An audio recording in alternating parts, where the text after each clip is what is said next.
ఇటీవలే ఉప ముఖ్యమంత్రి పవన్ కళ్యాణ్ కోటప్పకొండ పర్యటన సమయంలో నరసరావుపేటలో ఇంజనీరింగ్ సెకండ్ ఇయర్ చదువుతున్న విద్యార్థినికి ల్యాప్టాప్ అందించారు. ఆ సమయంలోనే అదే కళాశాలలో థర్డ్ ఇయర్ చదువుతున్న అనిల్ సాయి అనే విద్యార్థి చదువు కోసం ల్యాప్టాప్ అవసరమని అర్జీనివ్వడంతో తక్షణమే పరిశీలించిన పవన్ కళ్యాణ్ యువకుడికి ల్యాప్టాప్ అందించేలా ఆదేశాలు జారీ చేసి తిరిగి మంగళగిరి క్యాంప్ కార్యాలయానికి చేరుకున్న వెంటనే విద్యార్థికి ల్యాప్టాప్ అందచేయడం జరిగింది. విద్యార్థుల భవిష్యత్తుపై పవన్ కళ్యాణ్ గారి ప్రత్యేక శ్రద్ధకు ఇది మరో ఉదాహరణగా అని చెప్పారు. ఆ వివరాలు చూద్దాం. పవన్ కళ్యాణ్ గారు వాళ్ళ ఎక్కడికి వచ్చినా గానీ చదువుకునే పిల్లల్ని ఆదరించడం, పిల్లలు బాగా చదువుకోవాలని ఆలోచనతోటి ఇక్కడ నర్సరావుపేట పట్టణం నుంచి వైష్ణవి అనే అమ్మాయి తిరుమల ఇంజనీరింగ్ కాలేజీలో సెకండ్ ఇయర్ చదువుతుంది.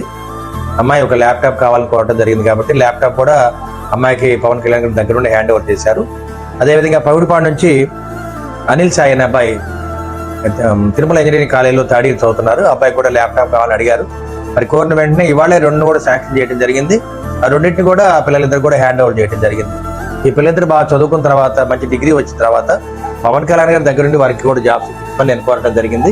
తప్పనిసరిగా పవన్ కళ్యాణ్ గారు హెల్ప్ చేస్తా అని చెప్పారు కాబట్టి పిల్లలిద్దరు కూడా చాలా సంతోషంగా ఉన్నారు.